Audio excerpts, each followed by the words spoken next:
Dr. Spalding, welcome to Constituting America's Constitutional Chats. And before we get started, I just want to thank you for the work that you do with the Victims of Communism Memorial Foundation and Museum. We have taken our contest winners, including Mays, who's with us here today, to the museum every year, I think, since your opening. And each year, the students tell us it is one of the most impactful visits of their entire trip. And I just wanted to read a quote from one of our student contest winners before we get started about the Victims of Communism Museum. The student said, "One of my favorite parts about the trip was the Victims of Communism Museum. It was a really somber experience, but it opened my eyes to how truly amazing it is that we live in America, where we have a constitution that keeps government corruption and usurpation at bay. Hearing from the CEO of the Victims of Communism Foundation and an immigrant from Lithuania, and being able to do a Q&A with them answered a lot of questions I had about socialism and communism and gave several tips to all of us for how to avoid drifting into these ideologies." So thank you for the work that you do, and I'm going to turn it over to you for our topic, President Eisenhower and the Constitution. Thank you so much, Kathy. It's a pleasure to be with everybody here at Constituting America, and thank you for those kind words. That's why we do what we do at the Victims of Communism Memorial Foundation and the museum. So we're here to talk about President Dwight David Eisenhower and the Constitution, and I want to set the framework first. Some people go throughout life without taking an oath. Our subject today, though, Dwight Eisenhower, swore multiple and serious oaths throughout his life, starting at the United States Military Academy, also known as West Point. And let's look now at the language of his military oath as an Army officer, which he made again with each promotion. And then the language of the oath that he took twice publicly when being sworn in as the 34th President of the United States. So first of all, the military oath for officers, and this is the one that was between after the Civil War through 1959. I, and then you put your name in, do solemnly swear or affirm that I will support and defend the Constitution of the United States against all enemies, foreign or domestic, that I will bear true faith and allegiance to the same, that I will take this obligation freely without any mental reservation or purpose of evasion, and that I will well and faithfully discharge the duties of the office on which I am about to enter, so help me God. Now, the presidential oath, which is actually in the Constitution, as you all might remember in Article 2. I do solemnly swear or affirm that I will faithfully execute the office of President of the United States and will, to the best of my ability, preserve, protect, and defend the Constitution of the United States. And then, like several presidents before and all presidents since Franklin Roosevelt, Eisenhower added, "So help me God." And note that the Constitution is featured in both oaths. So back to more generally now to Eisenhower. Along with a handful of other generals who were presidents, think of somebody like George Washington or Andrew Jackson or Ulysses Grant, Eisenhower is in select company. And then he is really unique in this select company. And this takes us to a few words about his biography. So Eisenhower was born 134 years ago, and yesterday, in fact, was his birthday. He was born in Denison, Texas. He was one of 7 boys, and one brother died very young. His parents, David and Ida, raised their sons mostly in Abilene, Kansas, in religious faith traditions. First and longer, the River Brethren, that's an offshoot of Mennonite. Later on, as Eisenhower was probably a teenager or so, his parents joined what became the Jehovah's Witness. And both of these, stressed daily Bible study for the family and hard work, and then also barred oaths and were strongly pacifist. And although his parents did not stand in his way, it was unusual for someone with Eisenhower's background to pursue a military route for his education and career, let alone swear an oath. Yet, Eisenhower did so. So the Constitution and his sense of country crystallized for Eisenhower at West Point. And he said of that time, when we raised our right hands and repeated the official oath, there was no confusion. A feeling came over me that the expression, the United States of America, would now and henceforth mean something different than it had before. From here on, it would be the nation I would be serving, not myself. Suddenly, the flag itself meant something.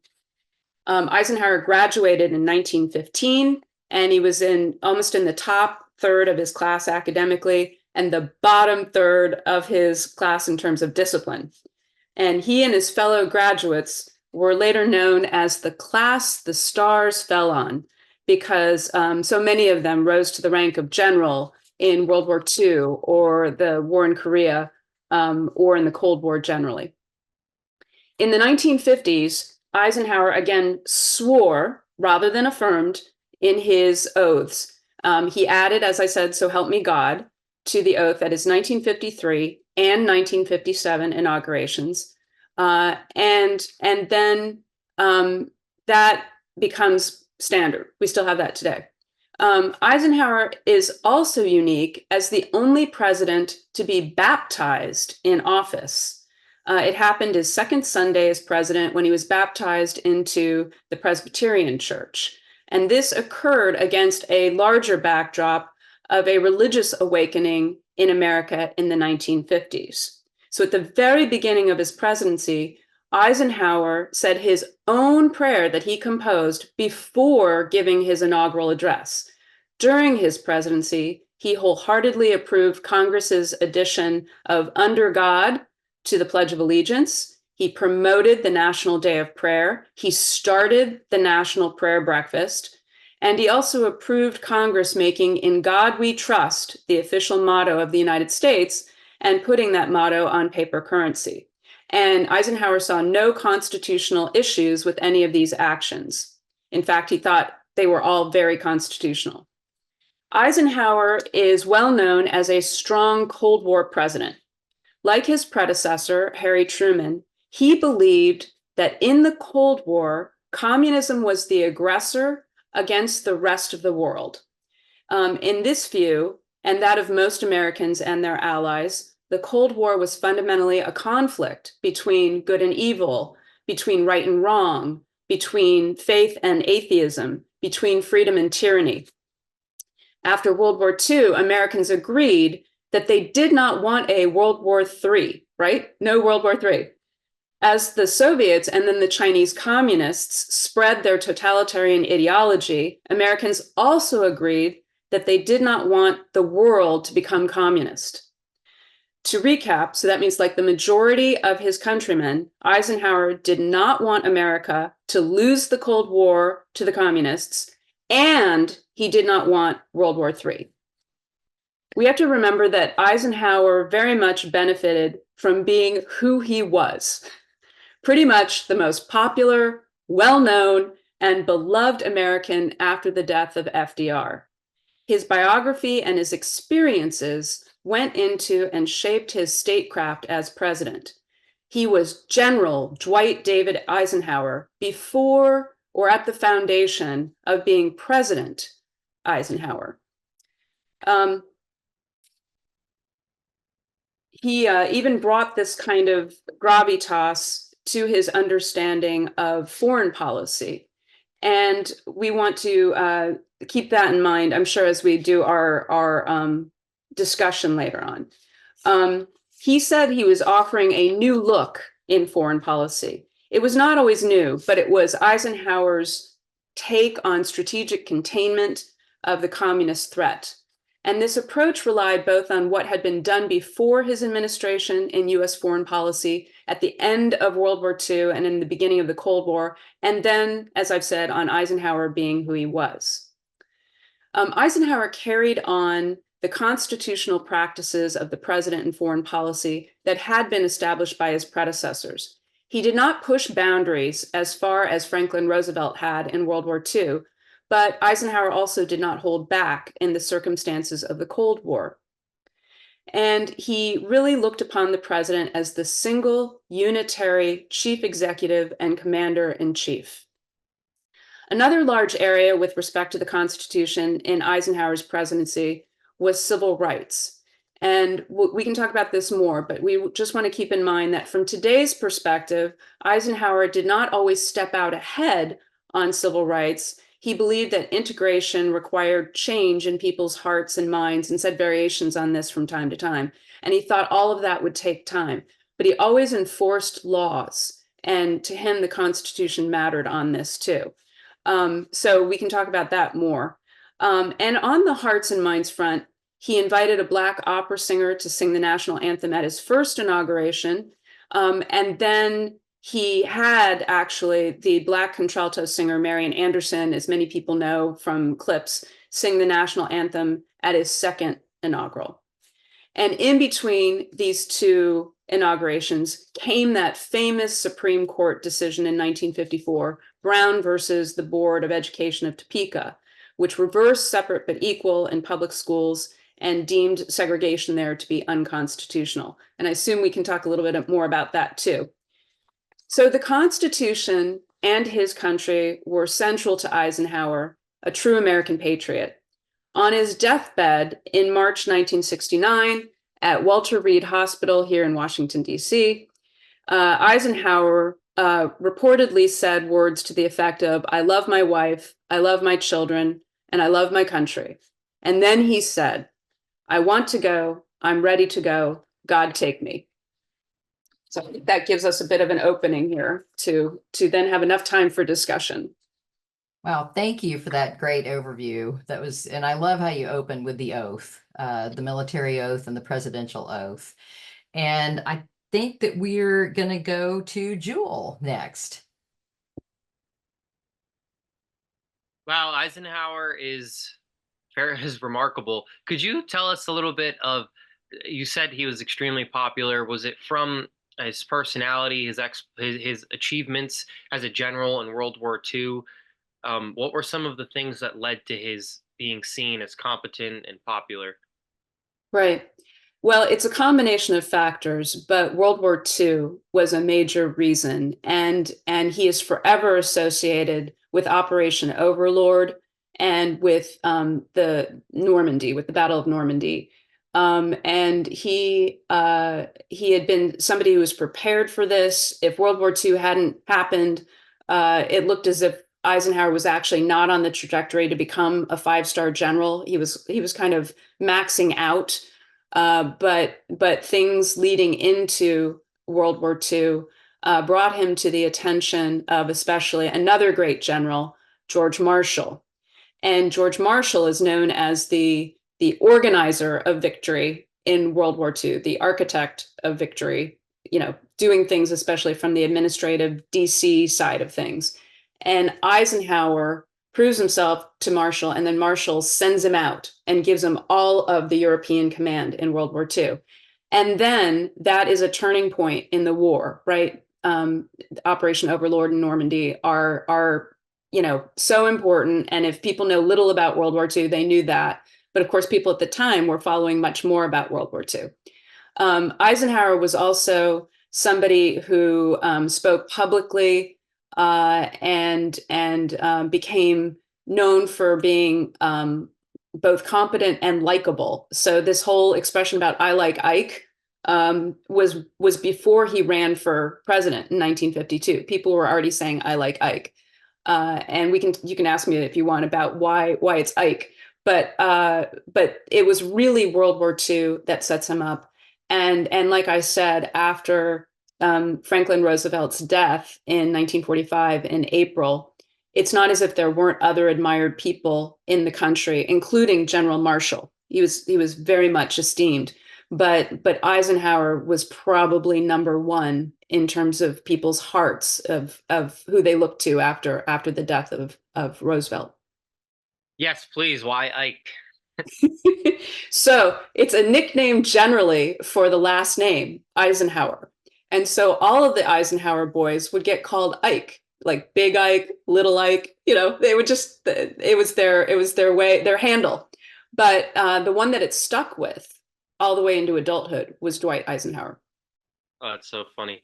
So Eisenhower's politics, being are interesting. As some of it seems like it's he was at a period of transition. He was at a period where, again, as we look back to this area and the era before, the political map does not perfectly map onto today. So we know that Eisenhower was a defender of the Constitution. We also know that he believed in the power of the national government to enforce civil rights on the state government. Could you tell us a little bit more about his political heritage and what he meant by republicanism, maybe? Yeah, excellent question. So he's very interesting on that because he wasn't a member of either political party. And in fact, like others in the military, again, General Marshall's an example of this, he hadn't voted.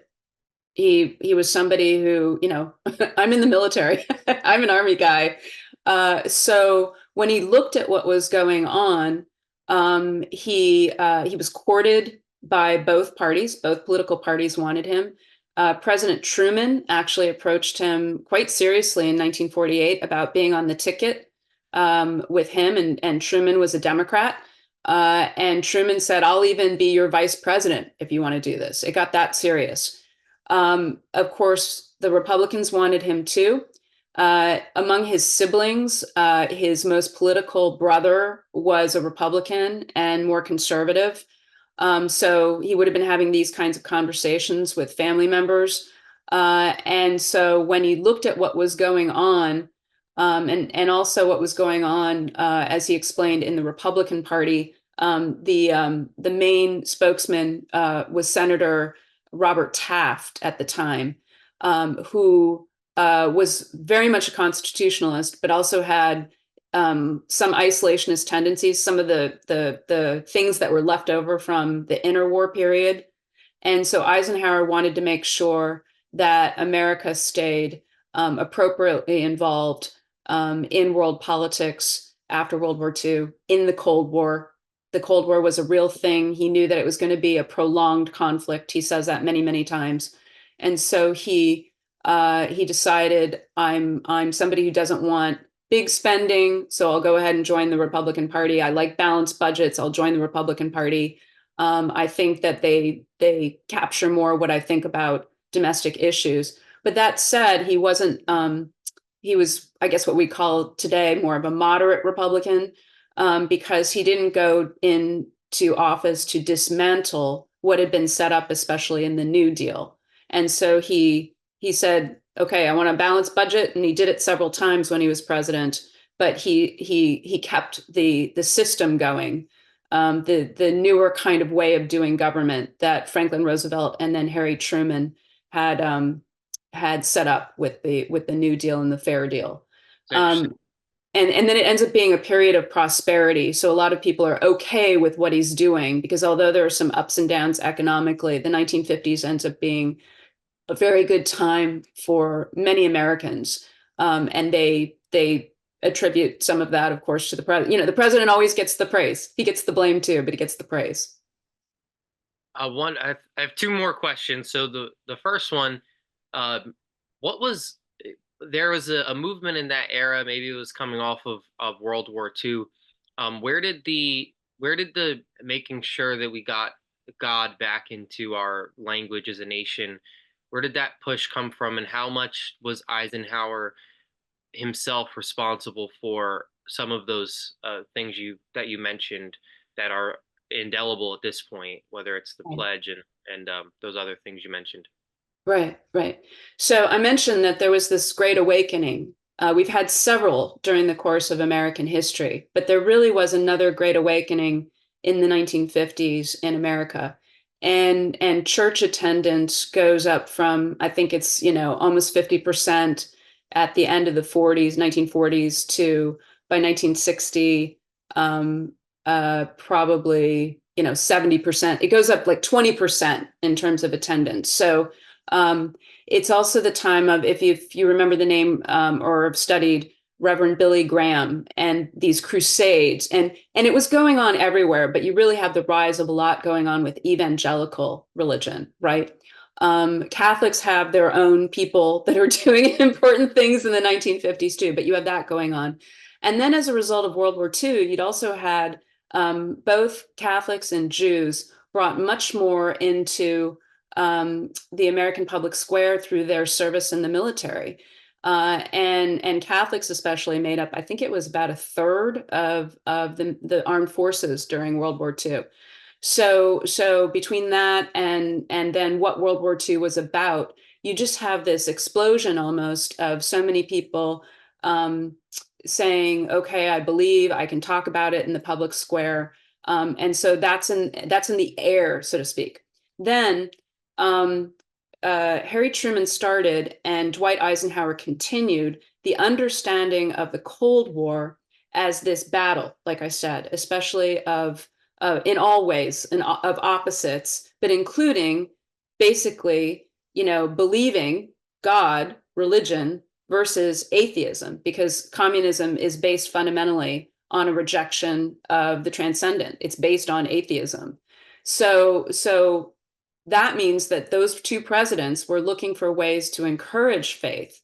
And so you also have this flourishing not only of individual faith, but of what we call civil religion in America. And so some of what Eisenhower's promoting, including what happens with In God We Trust and other things, the National Prayer Breakfast, like I said, is out of that. It's out of his firm belief, which he did. He believed that in order to be a good people and a free people, America also should be a virtuous people and have religious faith. He didn't care what kind, but have faith.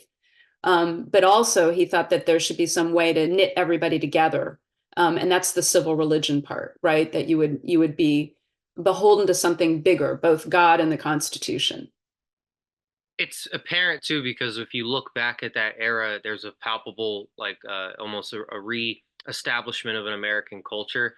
And it's through to today, that style can be felt through anything that came out entertainment wise from that era. And people can still mention that era. And we have almost none of us none of my generation was living there, obviously, but Right. it's almost as if they have a clear picture of it. However, possibly rosy glasses that it is, but still, it is certainly a cultural point in America's history. Right. And just one last little point on that. I know you have another question, but remember that people like Eisenhower, they thought this was a way to bring people together, right? That everybody believed, it didn't matter what particular denomination, but everybody believed in, as Americans, it was, well over 90% of people believed in God. So it was a way to bring people together. Yeah, it's fascinating. I want to pass on. We may come back. We'll see towards the end. But those were some wonderful answers, and I learned a lot so far. Okay. Well, thank you, Jewel. And before we go to Mays, our founder, Janine Turner, has texted in some questions because, again, she's recovering from having her wisdom tooth extracted today. But just to follow up, Jewel, on what you were asking, Elizabeth, was adding God to the Pledge of Allegiance, was that done as an executive order or through Congress or? It was Congress, but it was one of those things that Eisenhower very much encouraged. So it was definitely something where you had congressional and executive cooperation. Interesting. And then, do you have any feeling for why Americans became more religious after the war and yet Europe became more secular? It took a little while, but you're right. Europe for a while is still very religious after the war, but it's also devastated by the war, and it takes longer to recover. The United States comes out of World War II better than any other country in the world, and it does go into how we grow into becoming a superpower eventually. Europe endures several years of horrible winters and all sorts of really grinding poverty, and then the communist aggression. And so things like the Truman Doctrine and the Marshall Plan of the 1940s are in part to help Europe recover. And so for many, they lost faith. Interesting. And, speaking of the Cold War and fighting communism, what were some of President Eisenhower's ideas to fight and combat communism related to the Constitution? Yeah, this is so his whole approach of foreign policy, this new look that he talked about, he first of all, in the Constitution part, he believed that like every president before him pretty much, that he had the authority, the power because of the Constitution to be the primary voice and actor in US foreign policy, right? And now you have the circumstances of Cold War. So you're going to have to do a lot of serious things because the Cold War was a big, demanding, long conflict, and is dangerous in its own ways as a hot world war, right? Because it was a world war. It's just you didn't know when it was going to end. So for him, he kept Congress informed, and sometimes they gave him approval for things, but he didn't go out of his way to always ask them permission for things, right? So it was pretty much the same thing that his predecessors had done, but he's doing even more because the world is the same size, but it's getting smaller in some ways as it becomes more and more interdependent. And then you have these exigencies of the Cold War. So for him, the main components of his foreign policy, building enough military strength to wage the Cold War while being able to keep the US economy vital. That's one. Two, relying on nuclear weapons to deter communist aggression, and being willing to use them, at least to say that you would be willing to use them if necessary to fight a war. And then three, continuing to strengthen allies. This is a time where you get many more formal relationships between two states, the United States and another, as well as groups, regional. And all of that builds out of NATO, the North Atlantic Treaty Organization. And then four, Eisenhower's known in his new look for utilizing intelligence, very much including the new CIA, which had started in 1947 for secret and covert actions. And he thought all of this was a constitutional package based on not only his predecessors going all the way back to George Washington, but also based on the necessities of what was going on at the time in the Cold War. And I don't know if President Eisenhower ever stated this, but if he didn't state it and you had to guess, what would you say were some of his favorite clauses of the Constitution or his favorite parts of the Constitution? Well, I'm sure he looked at Article 2 because that's the one that has the most about the presidency. But I found in preparing for this there's this letter that he wrote in response to his brother Edgar. And this was Big Ike, who doesn't get called that by the time. But this is the brother. It's a fascinating story. This is the brother that Eisenhower delayed going to college to help earn money to help Edgar get through school, because the Eisenhowers came from extremely modest means, pretty much like a working class family, and so the younger boys would work to help the oldest boys go off to school.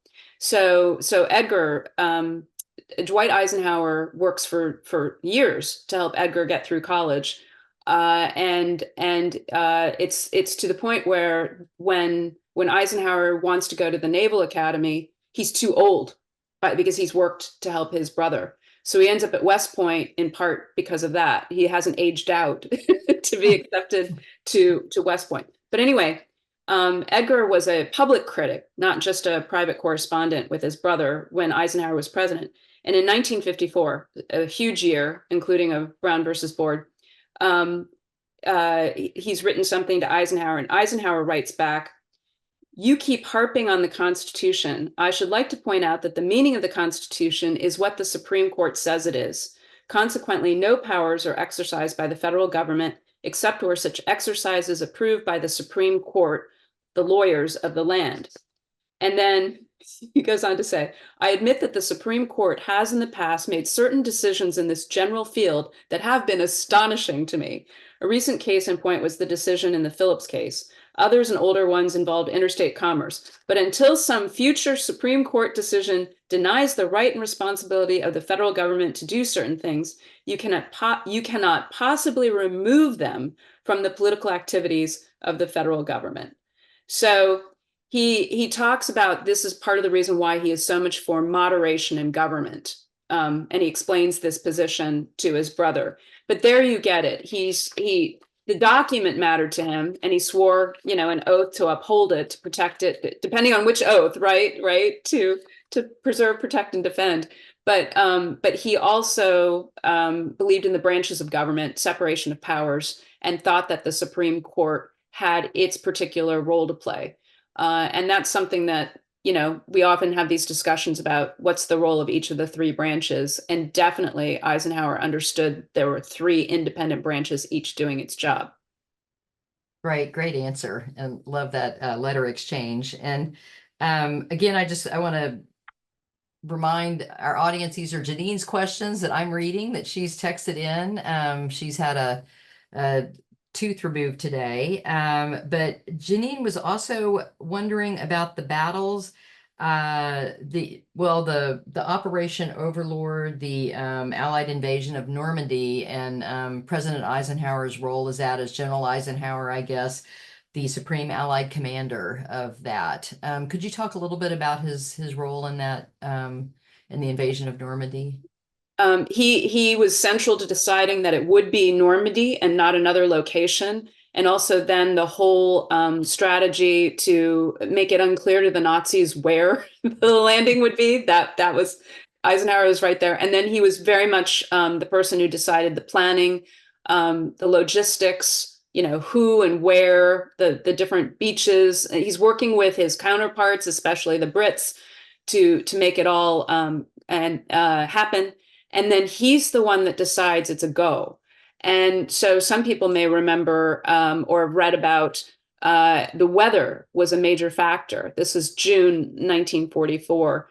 And some have criticized Eisenhower for not doing so well in Italy, that, Italy was liberated, but it could have been better. And so he wants to prove, okay, we've got France, we're doing this a better job.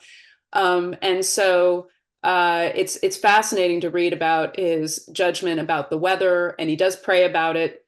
And then he issues a prayer, his order of the day. So FDR issues his prayer for D-Day, but that comes right after Eisenhower's issued an order of the day to the troops, and it has prayer as well as the meaning of why you're doing things here.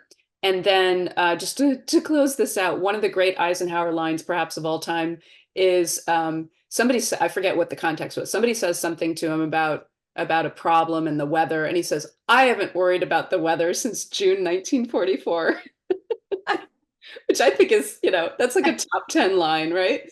That's great. That is really great. And I have to say, your depth of knowledge on this subject is just amazing. Oh, thank you.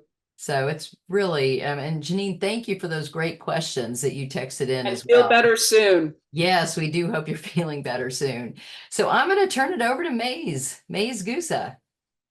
Awesome. Hey there. Thank you so much for coming out here today and just for sharing your wealth of knowledge, like Kathy mentioned with us. I want to go back to when you were talking about the Supreme Court, just those three separate branches of government. I was wondering if you could speak to Eisenhower's appointment of a Supreme Court justice and what their role was with the interpretation of the Constitution. Yeah, no, he ends up appointing federal judges that help to promote civil rights. He knows what he's doing when he does that. And so for people who wished he had been a little bit faster on civil rights in some ways, he does end up appointing both at the Supreme Court level and at other federal levels. And you end up having decades then of rulings as a result of that. I think we have to talk about it's not about the pointing, but about Brown versus the Board of Education. This is something where you end up having a very dramatic moment in Eisenhower's term after Brown versus Board of Education. And there were actually two cases. There was the next year, what people call Brown 2, which was to say, from the court perspective, speed up, right? We've now told you separate but equal doesn't apply in public schools. Now we want you to do all deliberate speed, was the phrasing, to integrate public schools. And so there ends up being this clash in Arkansas, the state of Arkansas. And the governor there was supposed to rely on the National Guard to integrate a high school. And he instead decides to use the National Guard to block the integration of this is Central High School in Little Rock. And so Eisenhower calls him on the carpet. They meet up at a neutral territory, so up like Newport, Rhode Island or something, I think. And he says, you're gonna, you are going to do this. And the governor promises him that he's going to go ahead and allow the students and use the National Guard appropriately. And instead, he removes the National Guard and he withdraws them. And then this violent mob is able to, you have all sorts of people surrounding the school saying they don't want integration. And so Eisenhower said he had a duty and an obligation to enforce the law. And that's when he goes ahead and federalizes, puts the National Guard of Arkansas under him. Plus he sends down, I think it was about 1,000 paratroopers to make sure that this high school can be integrated. And so this is something where he had signed the 1957 Civil Rights Act, the first civil rights legislation since the end of the Civil War, just a couple of weeks beforehand. And so you have this dramatic moment. And he knew that by appointment of judges, he could make a difference over time. And so that it's quieter, but it's significant about his appointments, because it was to move the country in this direction of civil rights. Yeah, and how did his actions in Arkansas sort of change the conversation or that debate over like federal government having a role, especially within civil rights, being able to protect civil rights? How did it sort of change that dynamic now that he's really had this call to action? Yeah, well, a lot of people didn't see it as a call to action, including a major figure like Martin Luther King Jr., who was already known at this time in 1957. And he and other civil rights leaders would contact Eisenhower and say, why aren't you doing more? Why aren't you doing more? This is where Eisenhower, he thought, we need more time, we need more time, we need more time. And like I said, really trying to move hearts and minds. And so for him, one of the bad things would be if you set up laws that then you couldn't enforce because there would be violence, right? So what he did in Little Rock, he's like, I'm enforcing these court decisions, and then this governor has completely not only he didn't do it right to begin with, and now he's not doing what he promised me to do. So I'm Eisenhower, I'm going in, I'm doing this. So then he was praised for that. And I think for a lot of Americans, especially in the South, they were seeing a white president do this. And this is after Rosa Parks and after, some other things that we think of as famous moments in the civil rights movement.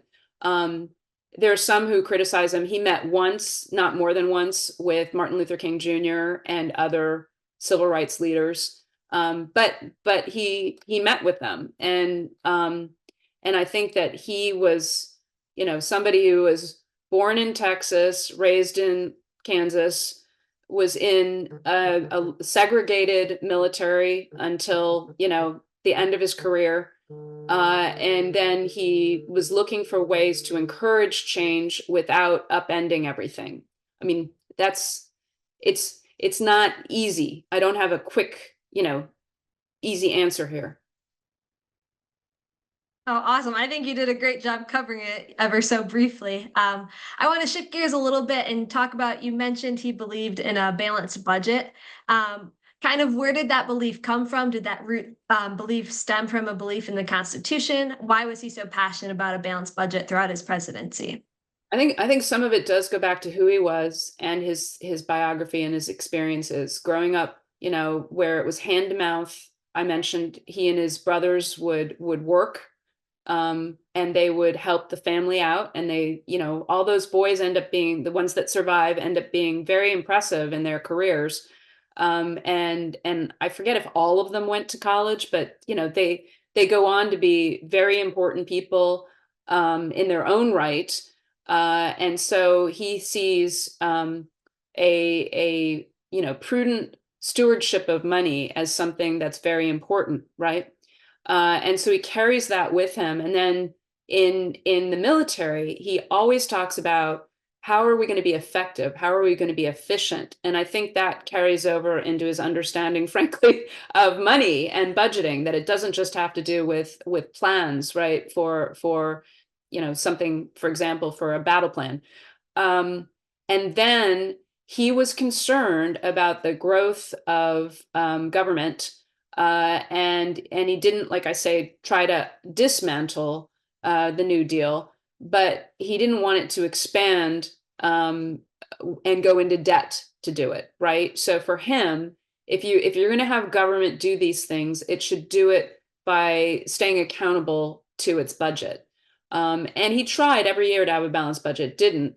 But as I said, now in today's world, we would take, 3 out of 8 years of a two-term presidency with balanced budgets. He'd be like, woohoo. And so that was a priority for him, including he wanted efficiency and effectiveness in the military. So he wasn't, even though he had all this background and experience, he in military matters, he didn't say, okay, and just keep giving the Pentagon more and more and more and more. He wanted even that to be according to what was needed. And then my last question, clearly he left quite a legacy, but I was wondering if you could speak specifically on Constitution Week and his role in the implementation of that. Yeah. Now you have to, what did you learn? Remind me, because this is coming back to me, but since you're asking that question that way, I think that means you know more right now. Oh, I mean, just talking about how mid-September, he put aside September 17th through the 23rd, just specifically to be the celebration, sort of this recall of this monumental document that we have. So just why he was so passionate about that. Right. Well, it was important. It was important to him because he really believed that citizens needed to be knowledgeable. They needed to be American. They needed to be even if you were born here, you needed to understand what America was based on. And so the Constitution is primary to that, right? And you can't be American without understanding the Constitution.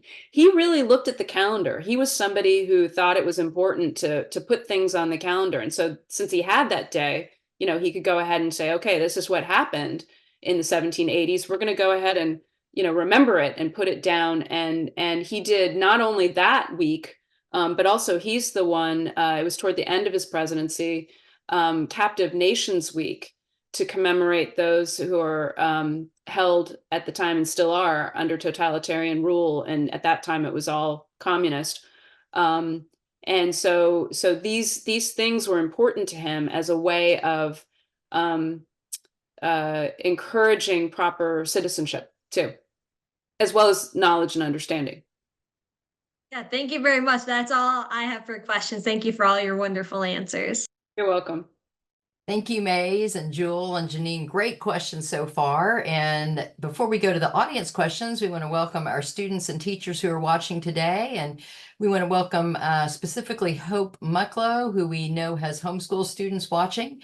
And if you're a student or a teacher watching today, drop us a note in the Q&A and we'll try to give you a shout out before the end of the session. We also want to thank our listeners on Las Vegas's KKVV 1060 AM on your radio dial. KKVV airs these Constituting America constitutional chats on Mondays at 6 p.m. Pacific. So thank you for listening in Las Vegas. Now, Elizabeth, before we go to the questions, I want to read a comment from one of our listeners. Sharon Tates says, my dad had such respect for General Eisenhower. He actually worked for him before he came home from the war. I guess it was after he was wounded. And so it's nice that we have a listener who whose dad actually worked for General Eisenhower. And let's see, I want to go next to Andrew K, who, and Janine had this question too. Both Andrew K and Janine were wondering about the interstate highway system. And were there any constitutional issues with that? And Andrew K asked specifically, did he have any constitutional foundations for his interstate highway system, or was it simply a strategic move? That's a great question. I do not know about the constitutional part. I do know that he thought it was strategic. He also thought, I mean, it has a Cold War dimension, but it also had a defense, national security dimension. It also was something where he thought would help the economy of the United States at the same time. And it's 41,000 miles by the time it's done. So it's a significant, it's one of the things that he's well known for. And that was in his second term.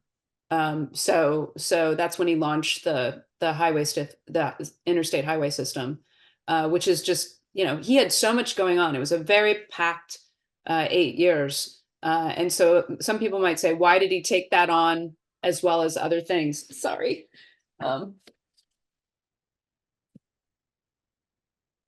But he did. And I don't know about the constitutional part. We'll have to find out about that. Would you let me know? Whoever asked the question, they should look it up and let me know. Definitely, definitely. So Andrew, we've got a job for you now. So, and then Dave Mountney says that President Eisenhower suffered a heart attack during his time in office. There was no 25th Amendment at the time. How did his illness affect the office of the presidency during his recovery? Right. And okay, so yes, he had more than one heart problem during his 2 terms. One was more serious than the others, and he was out of commission for a bit. But Vice President Richard Nixon didn't step in. And the rest of the government kept things going. And Secretary of State Dulles was very front and center. He especially on foreign policy, he wanted to keep control of things during the period. And so this is one of these, it didn't work quite like it might have, but it wasn't like a Wilson situation or something like that, if people are familiar with Woodrow Wilson. And it wasn't even like Franklin Roosevelt toward the end was really, really declining and only had a few hours of a day in him. And so this was a temporary period of time. But there wasn't the openness, the transparency about it, in addition to there weren't the mechanisms, now the vice president will do this. So contrast this with, if you think about something like President Reagan when he was having one of his surgeries and, Vice President Bush took over, then basically signed in, signed out. None of that happened. And some people have criticized the Eisenhower and his administration over the years for not being open about that. It's a good question. This whole question of health, the presidents and their health, and is the president the indispensable man? Is he the only one that can do that? Is there some? There are good reasons, but then is there some hubris? What's going on there? Right? Good question. Definitely. And then Dr. Braverman asked a question on a subject I wasn't aware of, but Dr. Braverman says that President Eisenhower was known to have a temper. And how did he manage it in the White House? Right. So it's interesting. George Washington, people would say that he had a temper and he learned to control it. And apparently Dwight Eisenhower also had a bit of a temper and learned to control it. I do think that his experience in the military was part of that. It doesn't mean that at times he wouldn't get choleric. So certainly the Little Rock decision was both constitutional and you can read the executive order and see, you know, the grounding that he gives for constitutional reasons. But also he was angry. He was angry. And it's part of how he got things done. I mean, we know a lot of great leaders can have a bit of that choleric quality, and it's part of that. Okay, I'm going to get it done. I can lead.